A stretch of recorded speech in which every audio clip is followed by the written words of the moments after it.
Moon Knight is one of Marvel's most complex heroes, with multiple personalities that make him quite unpredictable. From a mercenary to a businessman to a cab driver, Mark Spector's fractured mind is key to his story. Let's dive into Moon Knight's darkest and most powerful alter egos. Mark Spector's multiple personalities. At the heart of Moon Knight's identity is Mark Spector's struggle with dissociative identity disorder, a condition that gives rise to multiple distinct personalities. This of course fractured his psyche, and it's the result of Mark's traumatic past as a mercenary. And this of course shapes his every decision in the Marvel Universe. The various personalities do allow Mark to cope with different facts of his life, and they often serve as means of escape from his past violence or guilt. Now each personality carries its own set of skills, outlooks, and of course emotional baggage, which creates a multi-dimensional character who navigates the world through the lenses of these alternate personas. And it's quite interesting for the reader or the viewer. Mark's personalities, his mercenary self, his business persona, and the street-smart Jake Lockley, these are not just a part of him, they're actually his survival mechanisms. Mark Spector is the primary personality that carries the legacy of the Moon Knight persona. As a former mercenary, Mark's military training makes him a fierce fighter, but his violent and morally ambiguous past is also a source of deep personal conflict. See, Spector is the most focused and driven of Mark's personalities, and his decision to become Moon Knight comes after a brush with passing away in Egypt, where he was then resurrected by the god Khonshu. However, his past as a soldier and mercenary also haunts him, and he often grapples with feelings of guilt and shame.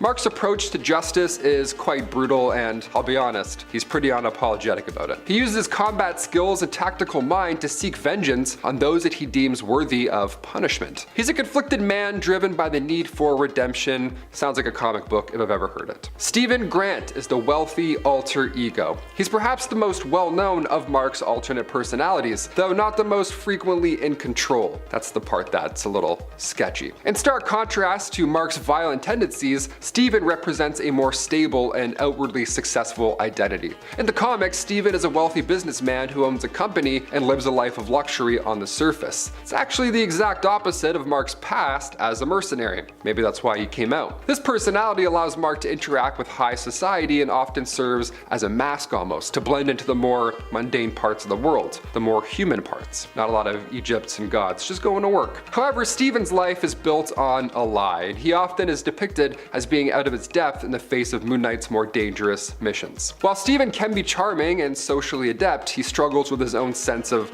inadequacy, sometimes unaware that his wealth and status are simply just constructs created by Mark's fractured mind, maybe to escape the trauma of his past. Jake Lockley is the street-level investigator. He is Mark Spector's most grounded and street-savvy alter ego. As a cab driver, Jake represents Mark's connection to the underbelly of society, using his position to gather information and keep tabs on the criminal world. Lockley is often portrayed as being gruff and no-nonsense, a personality that fits well with Moon Knight's more brutal and, for lack thereof a better term, a direct approach to justice. It's not the best, but it's something. Unlike Stephen, who operates in the world of the rich and powerful, Jake is in the streets. He uses his cab to eavesdrop on conversations and collect intel that could aid Mark's Moon Knight persona. Jake's role is crucial to Mark's overall understanding of the criminal landscape, but Jake also serves as a form of escape, another way really for Mark to compartmentalize his troubled life and continue his fight for justice while maintaining some distance from the more chaotic parts of his existence. Mark's struggle with his various personalities is more than just a narrative gimmick. Although it is fun to watch and read, this is actually a reflection of the complex emotional and psychological toll that his life has taken. We're literally looking through life through Mark's eyes. Each personality represents a different facet of his trauma, from the violence of Mark's mercenary days to the wealth and success that Stephen represents, and also to the gritty survivalist instincts of Jake. It all swirls together in a crazy comic.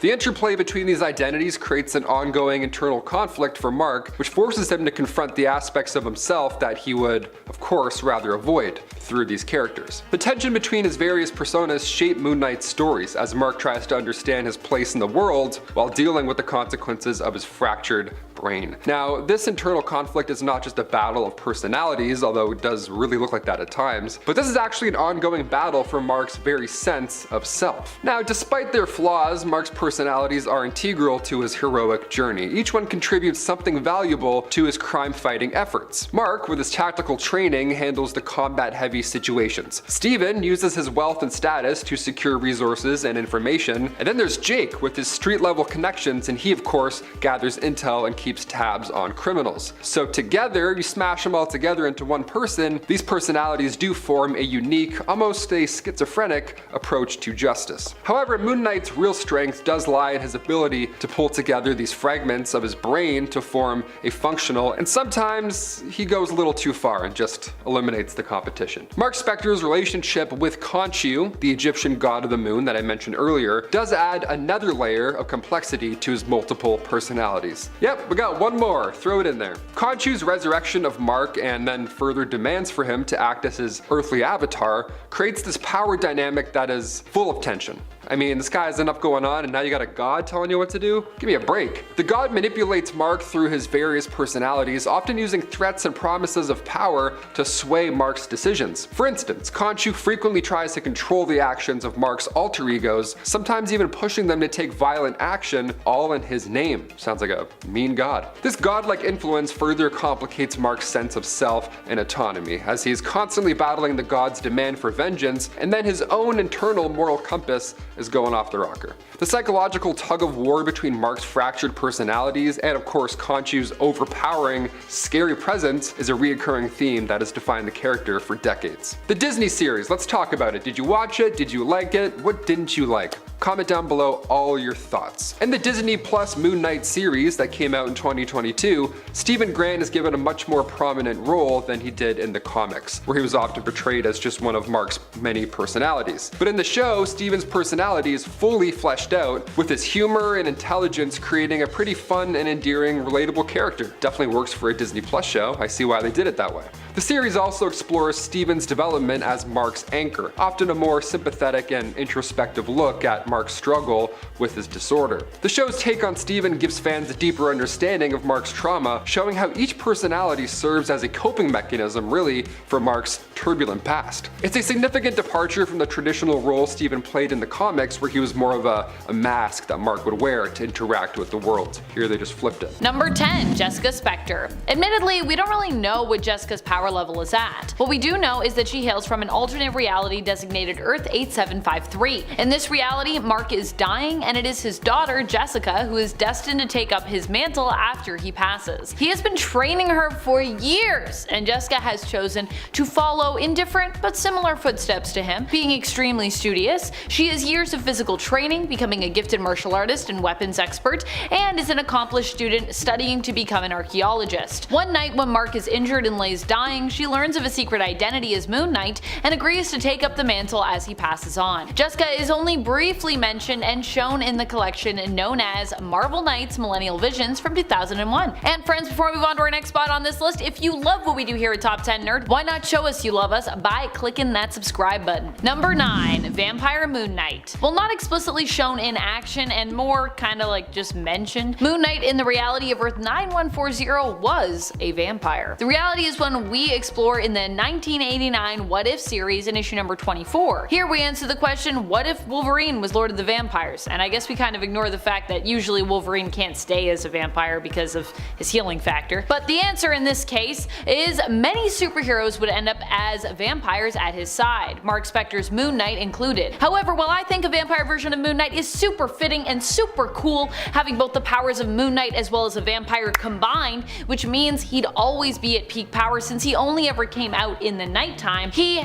was sadly very short-lived. In the end, the Montesi formula is still used to defeat the vampires and is actually read out by Wolverine himself this time around, who in the end regains enough of his humanity to fight back against his monstrous nature. What a twist. Number 8. Crescent Moon. Crescent Moon is an interesting female alternate version of the character. We don't know her true name, only her superhero name, but we do know who her enemy was. Grey Wing. She and her army of religious warriors fought against Grey Wing, as was glimpsed in the pages of the 90s comic Mark Spector Moon Knight issue number 42. 2. Here, Crescent Moon is tragically defeated by the evil villainous doppelganger of Moon Knight known as Moonshade, who travels to alternate realities in the hopes of increasing his power by consuming the life force energy of other Moon Knight alternates in the multiverse. We don't know much about the world Crescent Moon hails from outside of what we know about her. However, it is believed to be designated Earth 920942. Unfortunately, the last and first appearance of this alternate happens in that issue number 42, so sad. Personally, I think Crescent Moon could have her own little spin-off. I'd like to learn more about her. Number 7. Spector. Spector is one of the alternate versions of Moon Knight that we see from the 2015 Secret Wars event. He appears first in Master of Kung Fu, which is a Secret Wars Battle World tie-in miniseries. Here, he is revealed to be a master martial artist known as the Master of the Faces of the Moon, a school of martial arts from Kunlun. Spector does not beat Shang-Chi in the Tournament of the 13 Chambers, but he does manage to hold his own considering. Number 6. Zombie vs. Moon Knight. Although not initially a zombie version of Moon Knight himself, this version of Moon Knight hails from the reality of Earth 2149, also sometimes referred to as Earth Z, standing of course for zombie. Here, a rogue virus came to Earth and then turned everyone, heroes and villains and of course civilians included, into zombies. Moon Knight seems to get his powers from the moon here, but despite the fact that he is weaker during the day, he is powerful enough to seemingly survive quite late into the Marvel zombie story. Initially, it was actually believed that he was killed after the formation of the Power Cosmic Zombies team. However, he is later shown to be alive and well during a fight with Earth 616's Deadpool. Or well, I guess I should say he was alive and well. Sometime between the Power Cosmic Zombies coming into power and the series Deadpool Mark with a Mouth, Moon Knight becomes zombified and ends up being killed by Deadpool of Earth 616 in issue number 8 of Deadpool Mark with a Mouth after Deadpool decapitates him. Which, is kind of what you do to zombies to get rid of them. Although, then there's Headpool, so I don't know if Moon Knight would really be dead. He could just be a talking head. Number 5. Earth X. This version of Moon Knight hails from the alternate reality of Earth 9997, also known as Earth X. Here, Moon Knight had similar powers to his Earth 616 counterpart, but was also, for a time, considered immortal and unable to die. This was as a result of the Reanimator Stone. Moon Knight became fixated on protecting the stone against those who would use it for more insidious purposes, but eventually it was retrieved by the hero Mar-Vell, with Moon Knight's permission, and taken to the realm of the dead. This version of Moon Knight was also a bit more scary in terms of his standard fights. Instead of using the preferred traditional weapons that we know Moon Knight for, which themselves in the hands of Mark Spector can be pretty frightening, he preferred to actually fight with guns. Personally, I think that is a preference that makes him even more frightening. I wouldn't want to fight Moon Knight with guns. And I know what you're all thinking, sometimes he fights with guns, Amanda, and yes, but that's not usually what we know him for, unless we're talking about Earth X, and then that is what we know him for there. Number 4. Earth Legacy. On Earth Legacy, designated as Earth 8545, Moon Knight falls to the same fate as the rest of humanity. Here, the Legacy virus kills many, before Warlock, in an effort to save his soul self-friend, Cypher, merges with his pal. As a result, the Legacy virus actually mutates instead, becoming part Technarch. This doesn't have the desired effect that Warlock had hoped, and instead only makes the virus more infectious and deadly. It spreads to the rest of the population, consuming pretty much all organic life. Moon Knight himself is also infected by this new version of the Legacy virus, but on the sort of positive side, as a result, does get a sort of combination when it comes to his power set of both his own and Warlock's abilities and powers. Kind of a silver lining. I mean, everyone's kinda, I think, evil, but you know. Number 3. Moonwing. Despite being an amalgam character, there is a lot that Moonwing has in common with the Moon Knight of Earth 616, mainly that his powers fluctuate based on the phase of the moon. During a full moon, Moonwing is considered to be at his most powerful. This is similar to the suggested power of Moon Knight from Marvel's Earth 616, who is often implied to be stronger at night and more so during a full moon. Moonwing, also known as Richard Grayson, is actually a combination of both Moon Knight from Marvel and Nightwing from DC, as an amalgam character. The Amalgam Universe was known as a crossover world which saw DC and Marvel characters and teams blended together into single entities. As such, Moonwing has the powers and abilities of both characters and also uses both of their signature weapons in combat, both fighting with Moon Knight's truncheon as well as Nightwing's Eskrima sticks. Number 2. Ultimate Moon Knight. Ultimate Moon Knight is known by the name of Stephen Grant instead of the more common Mark Spector, although it is possible that Mark is his true main identity, or perhaps in the Ultimate Universe, Stephen is the main identity, who knows. Because even in this alternate reality, he also has dissociative identity identity disorder. Grant hails from the universe of Earth 1610, also known as the Ultimate Universe, a comic book world and line made to offer a sort of a bit of a gritty twist on the main continuity of Earth 616, and which aimed at making it easier for new fans to jump into a narrative without having to worry about being bogged down by years of comic book history and continuity. This version of Moon Knight appeared to straight up just have superpowers, although it's not explicitly confirmed, and it's not known if they come from Khonshu or perhaps the moon, as suggested in the main continuity, or perhaps both of those things, because Khonshu is the god of the moon. Among his feats, he appears to be super strong, durable, fast, and also have perhaps some kind of healing factor. In issue number 110 of Ultimate Spider-Man, while under the guise of Ronin, we witness him take a shot to the head point blank and seemingly heal from it enough to stand back up and wander around. I mean, he's holding his head, so obviously he's in some pain, but still, that's healing, I think. This is also after he was laying face down in a river for who knows how long, either like a few minutes or could have been even like a few hours. I don't think there's a time that's mentioned in the panels, so that seems to be doubly dead to me. Get shot in the head and then you're laying down. I don't know about that. Number 1. Age of Khonshu Moon Knight. Technically, this Moon Knight is not an alternate, as he hails from Earth 616, but he's honestly too cool for me to not mention, so I kinda gotta talk about him. Although this was a very specific time in Moon Knight's life where he was extremely boosted in terms of his power set, so it's like still main continuity, but we can like call it a niche time. It's not really an alternate though, to be clear, or a variant. This period of Moon Knight's career as a vigilante saw him team up with Khonshu, who is in fact real in this story, to help him defeat Mephisto. In order to do so, Khonshu pits Moon Knight against the Avengers so that he can get enough power for Khonshu to take on Mephisto with. Moon Knight, during Age of Khonshu as such, took all the main powers and artifacts of the Avengers, stealing Thor's hammer, Ghost Rider's car, and even taking the Phoenix Force for himself temporarily. Number 10. Deadpool. If you thought Deadpool was a brutal vigilante and sometimes straight up anti-hero, wait till you see him go up against Moon Knight. In Vengeance of the Moon Knight, issue number 8, these two face off. And while you might think Deadpool's healing factor would give him a leg up here, it is actually Moon Knight who comes out the victor in their fight. What's interesting is seeing the difference and similarities of these characters juxtaposed throughout their fight. Both are brutal in terms of their methods, both have their own voices in their head to deal with, and both of them are often heroes who are misunderstood. Sometimes they seem like the bad guys while trying to do the heroic thing. Their initial fight here doesn't last long though, as Moon Knight uses his sword to make Deadpool admit defeat, with him surrendering, croaking out, "Uncle." And friends, before we move on to our next spot on this list, if you love what we do here at Top 10 Nerd, why not consider subscribing? Click that subscribe button, it feeds the algorithm, it's good for your soul, you should do it. Number 9. Black Panther. During Age of Khonshu in the 2018 run of Avengers, in issue number 33, Moon Knight faced off against pretty much all of the Avengers. One that he faced directly was Black Panther. Now, when he confronted T'Challa in Wakanda with his army of basically Khonshu worshippers, his presence was so intimidating, in addition to his previous encounters with Iron Fist,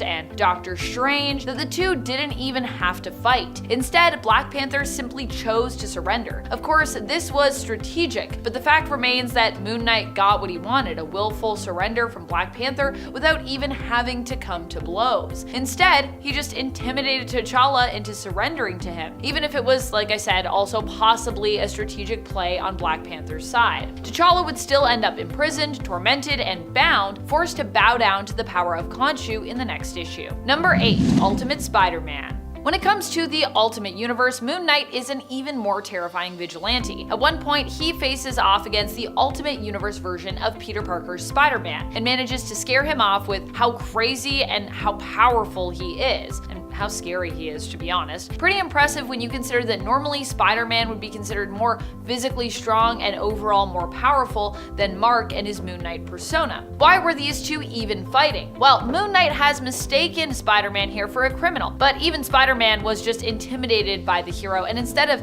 sticking around, opted to just escape the fight instead. It's not a straight up defeat, but making Spider-Man retreat is not easy to do in most cases, and I personally would still consider if somebody retreats that they kind of lost that fight because they left. Number 7. Ghost Rider. How do you humble the Ghost Rider? How about stealing his wheels. For Robbie Reyes, that's one of the worst things you can do, steal his car, and that's exactly what Moon Knight set out to do and accomplished. While Robbie was asleep, Moon Knight basically managed to jack his car, which also drained Robbie of much of his power as Ghost Rider, as that power was actually tied to his car. Moon Knight simply took the car and drove off into the night with it in issue number 33, part 1 of the Age of Khonshu story from the 2018 run of Avengers. This was also the first part of that story, and to really humble Robbie Reyes, he was only one of a few heroes who had their source of power taken by Moon Knight, all in this one single issue. Number 6, Spider-Man. Not only has Moon Knight very physically humbled Spider-Man from the Ultimate Universe, or rather I guess I should say the old Ultimate Universe anyway, but he's also humbled the Spider-Man of Earth 616 in a very personal way. At one point, Mark Spector adopted certain personas which acted as additional split personalities as part of his dissociative identity disorder. You might be familiar with Stephen Grant, Jake Lockley, and Mr. Knight, but these personas were unlike any of those that Moon Knight sometimes adopts and uses. But these personas that I'm talking about here were unlike any of those others that Moon Knight sometimes adopts and uses that you probably are familiar with. These were people that existed separate from Mark, who he was basically impersonating, other heroes, one of them being Spider-Man. He donned Spider-Man's costume, literally impersonating him as he fought against the criminal underground of LA. At one point, this prompts Spider-Man, who was wrongfully, of course, getting critiqued for some of what Mark was up to ask Mark if he indeed dressed up as him and attacked an adult nightclub, to which Mark confirms, yes, he did.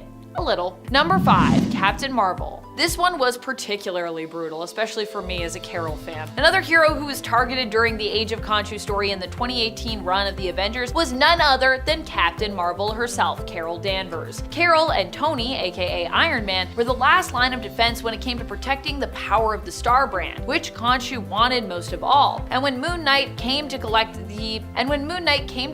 he made surprisingly easy work of Carol here. He used the powers of Ghost Rider to basically incapacitate her, seemingly trapping her in the trunk of Robbie Reyes' Ghost Rider car. But as embarrassing as that predicament was for Captain Marvel, at least it was only very temporary. She quickly recovered, escaping from the trunk and flying in to save Starbrand and Iron Man, who according to Moon Knight looked like he was ready to consider handing over the young Starbrand host to Moon Knight and Khonshu due to the threat of Mephisto. In fact, even later, Iron Man's like, whatever you do, like, just you keep Starbrand. I probably shouldn't hold on to her. Number 4, Khonshu. I don't know if we exactly consider Khonshu to be a hero per se. He's kind of more neutral. He's done some good and often acts from a place of, believing, I would say, he's doing what is right, but he's not always correct about that. And sometimes even his best of intentions lead him to doing morally questionable things, let's say. Like in Age of Khonshu, when he struck out against the Avengers. He did this because he believed it needed to be done to defeat Mephisto, believing he needed to conquer Earth to, in essence, protect it from the Mephisto army that threatened to take control. So he was doing all this to, protect Earth. However, he was kind of wrong in that, because also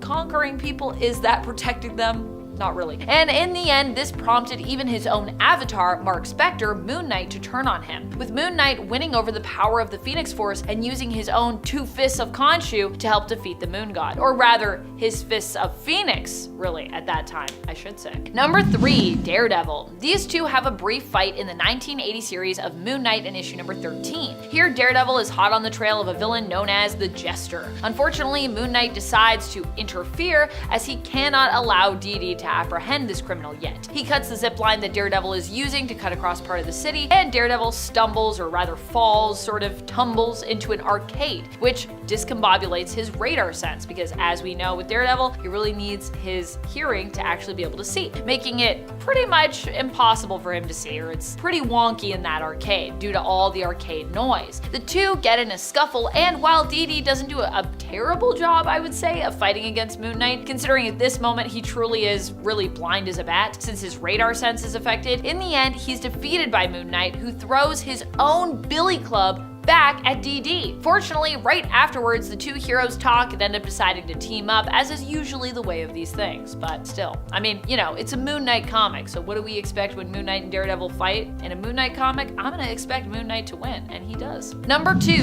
Thor. Thor and Moon Knight had a very brief fight at the beginning of the Age of Khonshu event, where Thor was quickly put in his place. He does get revenge later on though, but that's a point for another list. The fight didn't last long, mainly because Moon Knight was actually able to wield Mjolnir. But not only that, not really so much wield, he was able to control the hammer. He was able to easily take it for himself. Thor, in fact, is one of the first heroes Moon Knight faces off with during this story, which is made all the more impressive when you consider that perhaps apart from Hulk, Thor is often considered to be one of, if not the strongest Avenger that we have. Moon Knight simply lets Thor know that the metal his hammer is made of, Uru, believed to be one of the oldest metals in the universe, actually comes from an orb of night. That is a moon. It's moon metal, guys. It's moon rock. And because it is in essence made of that powerful moon rock, it's within Moon Knight's control to manipulate said weapon, since he's an avatar of the god of the moon. Number 1. Moon Knight.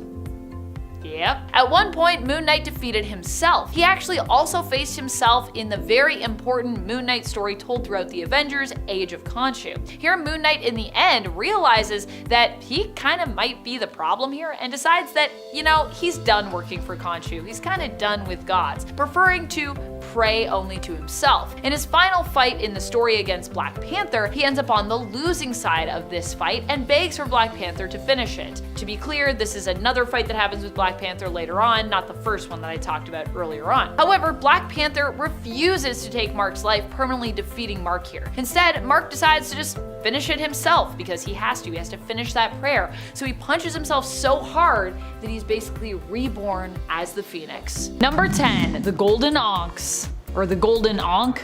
It's kind of just one Ankh, really. The Ankh that Mark first used shows up in The Fist of Khonshu, his second series from 1985, which ended up being a 6-issue miniseries. Here, Mark Spector is attempting to settle down using the money of his millionaire Stephen Grant persona, finally seeming to find happiness with his love Marlene, when he is called back into action by Khonshu. Mark follows the call and is led to a tomb which holds within it priests of Khonshu and gifts, weapons, that he might use to outfit himself once more. One of these weapons is the Ankh, which is described as the Golden Ankh, a sign of eternal life that will glow whenever Mark is near or in mortal danger in order to warn him. The item has also been used as a bludgeon by Mark and is expected to be fairly weighty, especially because it seems to be made of solid gold, so that'd be pretty heavy. Number 9. Crescent Moons. These are some of the most iconic weapons that Moon Knight wields in modern day. We also see him use them in the Disney Plus series where they are part of his suit. A pretty cool feature. I love when weapons are like part of the suit, like with Bloodsport and his costume design in James Gunn's The Suicide Squad. Oh, so awesome. Moon Knight, for his part, has crescent moon shaped darts, which he uses like ninja stars or shurikens, throwing them and dealing stabby damage when he hits something. Ouch. He also has used them before like little kind of daggers, even going so far in the 2006 series to carve off his nemesis Raoul Bushman's face. Ugh. This was also around the time when it was suggested in the comics that Moon Knight had perhaps been marking his victims with little crescent moons by carving them into people's foreheads with his crescent moon darts. And friends, before I move on to this next spot, if you are loving this list and you want to do other things to like support this channel and support us fantastic folks that do all the work here, both in front of the camera and behind the scenes, be sure to head on over to our Facebook and click that like, because yeah, that really does help us out, and thank you for doing that. Number 8. Truncheon. This is the weapon that is super iconic and that I honestly expect to see show up somewhere in the show. I mean, I think it kind of already has shown up actually, just in pieces. Mr. Knight, he gets like the 2 golden sticks and I'm like, that's boop, just connect that and that's a truncheon, my friends. In the comics, the truncheon can be broken down into 2 pieces, but it's generally connected by a chain. It can be used as a bow staff or even a grappling hook as well. It's basically a blunt force weapon that became iconic due to it being Moon Knight's preferred weapon for quite a while. One he always had on him and always used. The truncheon can be used as a projectile as well for a ranged attack, or it can be held onto and used for a melee attack instead. You can also kind of use it like nunchucks, so it's a lot of uses for the truncheon. Truncheon is just cool and it's versatile, which I like. Number 7. Suit. In the Disney Plus series, it almost seems that Moon Knight's moon-based boosted abilities and powers are tied to his suit form. He can summon the suit in the show to increase his durability and possibly his strength and speed. At least, Mark can as Moon Knight. Steven and his Mr. Knight, form. Looks like he still seems to be struggling a bit, figuring it out. Even in the comics, Moon Knight's suit has been seen as a weapon before, and definitely as armor. At one point it was made with Kevlar before being made with the ultra rare adamantium, probably at a time when everybody had adamantium in the comics, even though it's super rare, so it doesn't really make a lot of sense. And previous to his time with the West Coast Avengers, he even had a version of the suit made with carbonadium, which Mark believed was more flexible, but just as durable as adamantium. Mark's suit has also been known to have various different gadgets as well as comms built into it. Number 6. Helicopter. Moon Knight has also been known to come with his own helicopter as well, and sometimes someone else's helicopter. Back in the day, he had comms built into his suit that allowed him to call on his friend Frenchie, aka Jean-Paul Duchamp, who would often answer the call by showing up in a helicopter to aid Moon Knight. Moon Knight also has a giant mooncopter all his own that can also act as a weapon when Moon Knight does wild stuff like crashing into buildings so that he can hit and terrify enemies with it, like he did with Taskmaster in issue number 5 of the 2006 Moon Knight series. He's literally like, I see you and I'm just gonna crash through this building. It also of course looks kinda like a crescent moon because this is Moon Knight we're talking about, and everything has to be a moon with Moon Knight. It has to be a Moon Knight or it has to be some like cool Egyptian thing. Number 5. Scarab drones. You might know about the Golden Scarab from the Disney Plus Moon Knight series, which Amit and Khonshu are fighting over, and which kinda resembles the Moon Knight Scarab darts, which were once a thing back in the 80s when it came to Moon Knight's gear. But did you know about the Scarab drones? They are completely separate from the Golden Scarab everyone is fighting over in the show. Instead, the Scarab drones were used by Mr. Knight in the Warren Ellis and Declan Shalvey Moon Knight series. Here, they serve a few different purposes, being used to hunt down and literally crush enemies, as well as transport the hero around. Both Moon Knight and Mr. Knight use the drones, which appear to have many different types of settings and modes for combat and stealth. Number 4. Crescent launcher pistols. As it sounds, these pistols are unique in the sense that they launch crescent darts. The same crescent darts that we've seen Moon Knight use as weapons in their own right, like ninja stars, also known as shurikens. I didn't mention before, but it should also be noted that these crescent moon darts are generally said to be made of adamantium, like Moon Knight's suit has also been in the past. So they pack quite a punch if they hit you, and can cut through a lot of things that a regular shuriken probably wouldn't be able to, especially if they were being fired out of a gun, because that means they're going real fast. However, the pistols that he wields are not usually used to fire darts like razor sharp adamantium bullets, but instead are more of grappling pistols, which allow Moon Knight to stop his enemies in their tracks by tripping them up or pinning them down. So there's darts coming out, but it's not really about like firing them through people or anything like that. For the most part, Moon Knight tries to not kill people, though he does really mess them up. Number 3. Crescent dart launchers. This is actually an upgrade that was implemented to Moon Knight's suit by his friend and ally, Frenchie. Frenchie doesn't seem to appear in the Moon Knight Disney Plus streaming series, but was a longtime friend of Mark's in the comics. At least he hasn't appeared yet, as of episode 2, which is where we're at currently with that series at the time of me recording this video, so he may have shown up by the time this goes up, I don't know. Could have happened. The crescent dart launchers were built into Moon Knight's gauntlets and allowed him to shoot out the darts with a cool chut chut chut sound effect, also implying to me in the comics that he was able to fire them with some force and quite fast. So yeah, remember when I was like, he doesn't fire these out of a gun, he does fire them out of gauntlets and they're like chut chut chut, so yikes. Number 2. Mjolnir. That's right, Moon Knight even at one point wielded Mjolnir. No, he didn't get to wield it because he was worthy, but was actually able to use his power as Khonshu's avatar to manipulate the hammer without needing to be worthy, because it was a super moon. So he had super heightened moon-based powers. This was explained in the Age of Khonshu story by the fact that Mark can actually control and manipulate moon rocks, which are part of his jurisdiction as being, a part of the whole moon thing. And Mjolnir is made out of Uru, which it turns out is basically from one of the oldest moons in all existence. So Uru is just really ancient moon rocks. He also didn't just take and use Mjolnir, but used it to severely beat up Thor, which was pretty nuts when you consider just how powerful Thor is. I mean, he's god tier. But Moon Knight proved in that battle that being in league with the Egyptian god Khonshu can make you just as powerful, if not even more powerful, than a Norse god like Thor. As long as you also have, a super moon going on. You do need a lot of moon power for it, I imagine. Number 1. Divine Ankhs. These are the Ankhs we saw Moon Knight use more recently in the Avengers comic Age of Khonshu story arc. They appear to be different from the Ankhs that Mark originally used in the comics, at least that's the way I've seen it. I don't know, some people seem to imply that they're the same ones, but they look different to me. These ones seem to have been made by Khonshu for this specific mission, where Mark uses them to drain the Avengers of their power in order to boost himself so that he can use their power and artifacts / weapons to defeat Mephisto, which is the quest that Khonshu has Moon Knight undertake.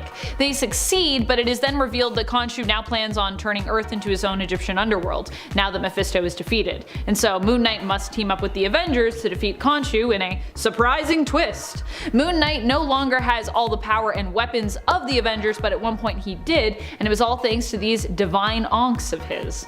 Although I suppose if you saw them as being the Golden Ankh or the Golden Ankhs, then you could just say it's because of the supermoon maybe and they gain more abilities, but I don't know, I still think they're separate Ankhs. Two sets of Ankhs, if you will. Number 10. Raoul Bushman. We're gonna start this list off right, with probably the oldest and longest time foe to Moon Knight and Mark Spector. Raoul Bushman was a mercenary that hired Mark Spector and pals for a while, until Bushman turned on them after Mark's conscience didn't like the idea of ending archaeologists' lives for the treasure they discovered. This was actually the inciting incident that had Mark chosen by Khonshu in Moon Knight #1 back in 1980. Raoul doesn't have any powers, just a very particular set of skills. Specifically, Bushman is an expert swordsman, marksman, and unarmed combatant. And he has a ton of experience in guerrilla warfare and battle tactics. Oh, he's also been brought back from the afterlife twice, and even though he has been beaten so many times by Moon Knight that he has developed an eating problem, he keeps coming back for more. Number 9. Black Spector. As a veteran of the Vietnam War, Carson Knowles didn't have things too great upon his return to America. Not a lot of people were fans of these veterans, which is a little unfair. He barely could keep himself supported with his job, and then he found out his son had passed over the phone. Carson snapped. He beat a mugger to the threshold of living and turned on the whole world for how poorly he was treated and for the passing of his son. He became Black Spector, and one of the first longtime villains of Moon Knight. From Moon Knight 25 in 1982 to Moon Knight Volume 5 number 19 in 2008. Interestingly though, Black Spector doesn't really have any powers either, similar to Mr. Bushman. Just a knack for planning, some political power, and a strong driving force. While not anywhere near the most powerful, he does have an awesome costume. Number 8. Taskmaster. Anthony Masters is not specifically a Moon Knight villain. He's more like an everybody villain. Well, everyone who is a street level martial artist at the very least. Taskmaster is hired by whoever is paying the highest amount, and his photogenic reflexes allow him to match or beat most opponents. He has fought Moon Knight after the Superhuman Registration Act was brought into place when he was hired by a powerful shadowy group of villains who will appear later on in this list. Unfortunately for Anthony, his power does not let him copy moves that utilize other superpowers, which gives Moon Knight and other heroes a bit of an edge. Hey there, travelers of the night. I am not anywhere as cool as Moon Knight. It's true. But if you're at least enjoying me or this video so far, let us know with a like, comment, or even a subscribe. Alright, on to the rest. Number 7. Morpheus. You know, I didn't know a lot about Moon Knight until recently, and I'm so glad because he actually has some really cool, scary, and interesting villains. Robert Markham suffered from a viral infection. He was prescribed an experimental substance that alters his DNA, making him look very different, and causes him not to need or want sleep. Due to his lack of sleep, he developed extremely potent psionic abilities. I kinda doubt that's how insomnia works, but whatever. Robert, now calling himself Morpheus after the Greek god of dreams, swears revenge on the doctor who prescribed the experimental substance that did this to him. And Moon Knight is there to stop him. He's got really unique powers and you should check him out. Number 6. Shadow Knight. Shadow Knight is actually Randall Spector. the younger brother of Mark Spector. He was poked with a bullet and left in Egypt, assuming he was abandoned by his brother and Raoul Bushman. When he returned, he started going on a spree of de-lifing, targeted at nurses as bait to bring out his older brother. Randall wanted the power of Khonshu blessed upon Mark, but was denied, which drove him to become really jealous. Like, really jealous. He underwent chemical treatments while working with Nephthys. That pushed him even further into insanity and obsession with removing and replacing his own brother. He comes so close to achieving this goal so many different times. Number 5. Moonshade. As an evil cosmic doppelganger of Moon Knight, Moonshade is a pretty tough villain for the Fist of Khonshu. What makes him even worse is the fact that he is buffed with a portion of the power of a doppelganger of Franklin Richards, allowing him to travel through the multiverse, destroying and absorbing the powers of all the other versions of Moon Knight, causing our 616 Moon Knight to go on a wild multiversal chase to stop this guy from becoming an all-powerful evil version of Moon Knight. It's pretty bonkers. This guy was created by Magnus, who himself was a doppelganger of Adam Warlock, alongside a group of other Avenger doppelgangers in Infinity War number 3. Doppelgangers are normally easy, cheap villains, but this one is actually pretty cool. Number 4. Stained Glass Scarlet. Scarlet Facinera is one of those characters that I can kind of understand when she goes to the dark side. In fact, it's kind of hard to say she even turned to the dark side at all. Scarlet did not have a great childhood. She had a not so nice father who she actually brought to a crispy end with a cigarette bedsheet combo. Eventually, she got married to a husband who was involved in crime and also did not treat her very nicely. He didn't last very long either. Then, their son, Joseph, also turned to a life of crime, which forced her hand to bring him to an end too. Her own son. Yikes. She clearly wasn't very stable. After her son was gone, she became a vigilante, hunting down the people responsible for her son's life of crime. But you can't go around de-lifing people. That brings you into direct conflict with Moon Knight. After her vacation from life, she became a bit of a legend, which resulted in her being resurrected as a minor god capable of controlling shards of glass. Number 3. The Committee. And now for something completely different. You see, the Committee isn't actually a villain. It's a group of villains, that same shady group of villains that hired the Taskmaster for the task of mastering Moon Knight, which he failed. These guys aren't even supervillains. No, the Committee is made up of shady businessmen, political figures, and financial leaders who are trying to influence events of the world in their monetary favor. A pretty classic sinister motive, and one that feels pretty real world, honestly. It was the Committee that actually first hired Moon Knight to take out the Werewolf by Night in Moon Knight's first appearance back in Werewolf by Night number 10 in 1973. The Committee is powerful in a non-super way, and even in Moon Knight's long fight against them, he has not found a way to bring them down. Not yet. Number 2.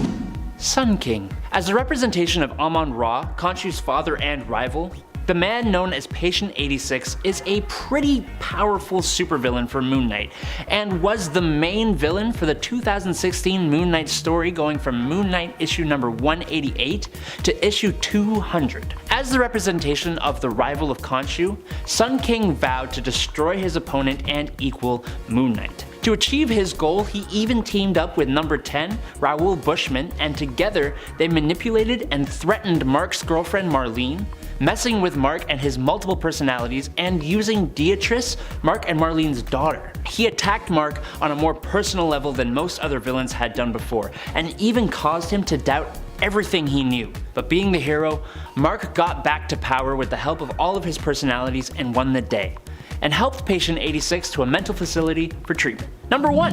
Khonshu. Whoa, what? Khonshu? Isn't Mark the Fist of Khonshu?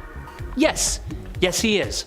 But Khonshu doesn't always treat Mark so great. I figured that this would make a really interesting top spot. The amount of distrust that Mark has for his patron god is not unwarranted. Khonshu may have saved Mark's life, but he was likely also manipulating Mark to even be in this position for years and years. He often manipulates Mark for his own plans and schemes, and in the Age of Khonshu, it's heavily implied that he used Moon Knight to take over the whole planet and steal the powers of many different heroes, including Thor, Ghost Rider, Iron Fist, and Doctor Strange. In the newest Moon Knight stories, Mark has even rejected the god himself, but still fights in the name of his ideals, having established the Midnight Mansion, protecting travelers of the night. Number 10 becomes heroes. And I'm not just talking about Moon Knight here. You see, there was a time Moon Knight was actually a part of the Avengers. Well, the Secret Avengers. But still, afterwards in his own 2011 series, he decided to go off to LA. Moon Knight actually ended up turning his life into a television series, or, well, his early life. But while that was going on, he was called back into action by some of his fellow Avengers, who said they needed his help with something. Problem was, the Avengers who appeared to be here weren't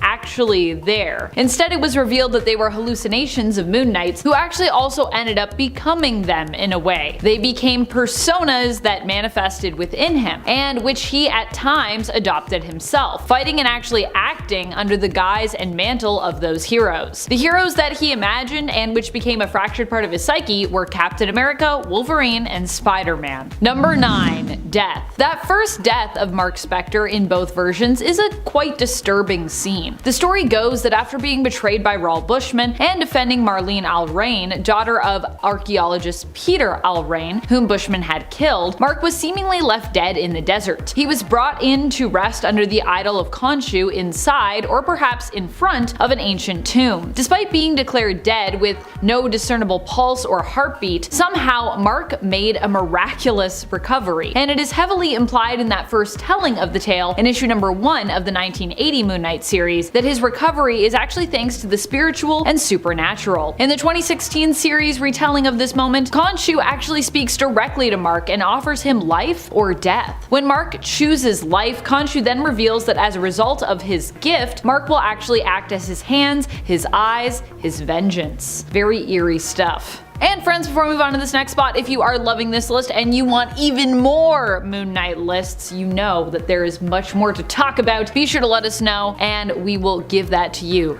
Hit that like button, friends. Do it. Number 8. Unkillable Moon Knight. One of the scariest things about Moon Knight in general as a character is that he's so completely relentless and seemingly unstoppable. It makes you question if he's really human and sometimes if he's even real. Moon Knight has at times questioned whether or not Khonshu is real or a hallucination, and he's also wrestled with the personas residing within him as he tries to navigate the truth about who he is as a person. There was also a time that he even claimed he wasn't real, messing with the minds of readers and opponents alike. In issue number 2 of the 2014 Moon Knight series, Moon Knight is chasing down an opponent, being fired at continuously as he pursues. While he is grazed by one of the bullets, he also seems to impossibly dodge them otherwise, and this is as his enemy empties his clips right into him, pulling out a series of guns in an effort to hit and take out Moon Knight. The man he's after asks, "Why can't I hit you?" To which Mark replies, "I'm not real." Number 7. Mummified. Well, I mean, not fully mummified, organs still intact, but wrapped up like a mummy and the prisoner of Anubis for sure. This frightening moment comes from when Mark Spector had reluctantly answered the call of Khonshu once more after choosing to retire. Coming out of retirement, he felt compelled to follow an urge, almost like a telepathic pull, which led him to priests of Khonshu, who armed him for the coming battles after Mark had sworn off being Moon Knight and sold his Khonshu idol statue. This puts him into direct conflict with Anubis, who literally had him confined in mummy wrap as he threatened to blast him with laser-like eyes, defeating Khonshu's avatar and killing Mark Spector in the process. At least, that was his plan. Fortunately, Mark did escape with some help from Khonshu, but unfortunately this also meant that Mark was now indebted to Khonshu once more. Number 6. Facing Morpheus. Morpheus, once known as Robert Markham, was a patient of Peter Alraine's, not to be confused with the other Peter Alraine Sr., who's Marlene's dad. This Peter Alraine is Peter Alraine Jr., who is Marlene's brother. Robert himself was struggling with a viral infection which affected his very DNA and decided to seek medical treatment. After Peter prescribed him an experimental drug, he became mutated. His appearance changed to something quite monstrous, and he found himself unable to sleep, and he also had powers. His powers were mainly psionic and also allowed him to control and interact with dreams of those who slept. At one point, he also managed to be able to exert control over minds that were awake as well. This monstrous being proved a challenging foe for Moon Knight to face, and just the idea and appearance of him could haunt you in a lingering way. Kinda like how a horror film does. Number 5. Daddy Khonshu. One of the creepiest visits I think Mark has gotten from Khonshu is still the first one. Especially as this visit only highlights the fact that we're not really sure at this point if Khonshu is completely real or simply a manifestation of Mark's psyche, like his other identities. Khonshu first visited Mark when he was just a boy, and his father was meeting with a specialist about getting Mark treatment for his dissociative identity disorder, which Elias had noticed manifesting through Mark talking to seemingly imaginary friends. Makes me actually wonder if that is a sign of DID or not. I had a lot of imaginary friends when I was a kid, and is having imaginary friends an early sign of the potential to develop something like DID? I had like 3 or 4 of them growing up myself. As Mark listens to the door to hear what his father and the doctor are saying to one another, he's approached by someone who turns out to be Khonshu. Khonshu doesn't just say hi or even boo, but instead disturbingly claims that he is Mark's true father. Oh boy. Number 4. Branding. And not in a marketing way. Well, I guess it's kind of a form of marketing actually. Really disturbing form of marketing perhaps. This revelation comes to us from the 2006 volume of Moon Knight, which is a lot more edgelordy from what I've seen of it personally. Here Moon Knight takes to marking his victims by carving a crescent moon into their forehead, reminiscent of DCEU Batman branding his criminals with the bat symbol, but a lot more gruesome, because you're literally carving something into their forehead. This really showcases how Moon Knight uses fear and intimidation to fight against criminals, and also feels that he is so in the right that he gets to decide who should live or die, or be like permanently branded. This is definitely a version of the character, or more a time in Moon Knight's life, where he really didn't seem to care about killing. I mean, I know Moon Knight kills when he needs to kill, but there's pretty much no remorse shown here either. And usually Moon Knight does kinda try to not kill when he can. To see Moon Knight mark people's foreheads with crescent moons, check out issue 16 of the 2006 Moon Knight series, where he does quite a bit of it. It's pretty dark. Number 3. The Hatchet Man. Being that Moon Knight is such a dark figure himself, he also faces off against a lot of dark and violent rogues. Very similar to Batman actually. Dealing with a lot of criminals who are much more twisted, dark, and brutal. One such villain was the Hatchet Man, who initially Mark believed was none other than Randall Spector, his own brother. In fact, when the Hatchet Man is defeated in issue 18 of the 1978 Hulk series, Mark is pretty convinced that it was his brother. Of course, I'm pretty sure his brother shows up later alive, so I'm not really sure if this was actually true or just a coincidence, or how this fits into the greater continuity. Either way, before he is defeated, the Hatchet Man's MO was using an axe, a hatchet, to slay innocent nurses as they headed home later after their night shifts. And the reason Randall was suspected as the Hatchet Man by Moon Knight was because of a past incident where he killed a woman named Lisa with a meat cleaver, which Mark himself recalled. Axe-wielding serial killers, that is some scary stuff. It should also be noted that Marlene, Mark's love interest, is used as bait in the plan, and when everything goes sideways, she ends up hacked multiple times with the axe, putting her in a life-threatening condition. Number 2. Dark Secrets. Probably the moment that resulted in Mark developing a dissociative identity disorder to begin with. This one comes from his childhood. Mark's father, Elias, emigrated from the United States when he was younger with his own mother in the hopes of escaping persecution for being Jewish. A family friend and rabbi joined them and assisted them along the way by the name of Yitz Perlman. The problem was that Yitz Perlman wasn't really Yitz Perlman at all, but a man impersonating him who had deserted the German World War II forces and was also looking to escape himself. The fake Perlman, it turned out, was actually named Ernst, and was also a serial killer who preyed on Jews specifically, or more enjoyed that.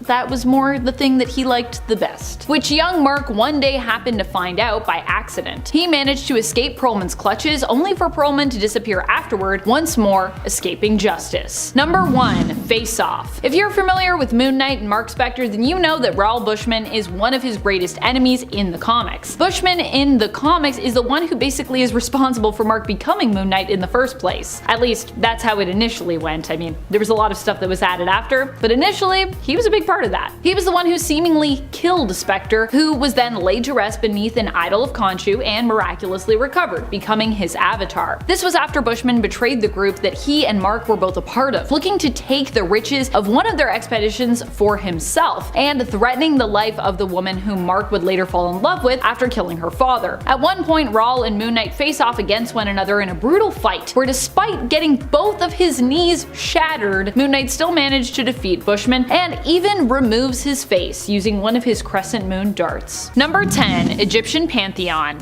Khonshu hails from the Egyptian pantheon of gods, which is a large group of deities who in actual history were worshipped by various groups who each had their own kind of symbolism and their own take on each respective god or goddess, which means that Egyptian deities have some of the most diverse wheelhouses when it comes to what they symbolize. The Egyptian pantheon in Marvel Comics descended from another group of godlike beings known as the Elder Gods. Khonshu himself is possibly descended even from the Elder God that basically began it all when it comes to this pantheon, giving birth to one of the oldest Egyptian gods who Khonshu himself is related to. Number 9. God of the Moon. Probably one of the facts you already know, but also one of the facts that is still the most important to know, I'd say, is that Khonshu is the god of the moon. Many of us at this point know this, but what does that actually mean, to be the god of the moon?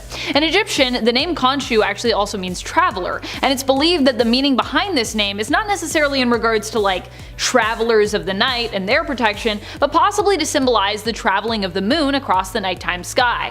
At least, that's what the moon appears to do. Over at Marvel Comics though, Khonshu instead is depicted as the god of the moon and the protector of those who travel in the night. Though in regards to his connection to the movement of the nighttime sky, his MCU ability to manipulate it kinda makes a lot of sense, just based on that original meaning. That original interpretation we think of what traveler could mean. And friends, before we move on to this next spot, if you are loving this list and you want to show us that you love us, head on over to Facebook and click that like, click that follow. It really does help us out here at the channel, so thank you. Also, we're gonna have some real exciting things coming your way over there. I promise. You're gonna want to be there for it. It's gonna be juicy. Number 8. Celestial Heliopolis. In the comics, Khonshu and the rest of the Egyptian deities are said to have resided in their own dimension, adjacent to Earth, much like the Norse mythological deities of Asgard. Previous to residing on Celestial Heliopolis, it's believed that they actually lived and ruled on Earth in Heliopolis, until the human pharaohs took their place, and then they moved instead to Celestial Heliopolis, their own dimension. Also, like Asgard, Celestial Heliopolis has its own bridge to the earthly realm, but instead of being a rainbow bridge, known as the Bifrost, that's what the Asgardians call theirs, it is a golden bridge and is known as the Path of Gods. I like that.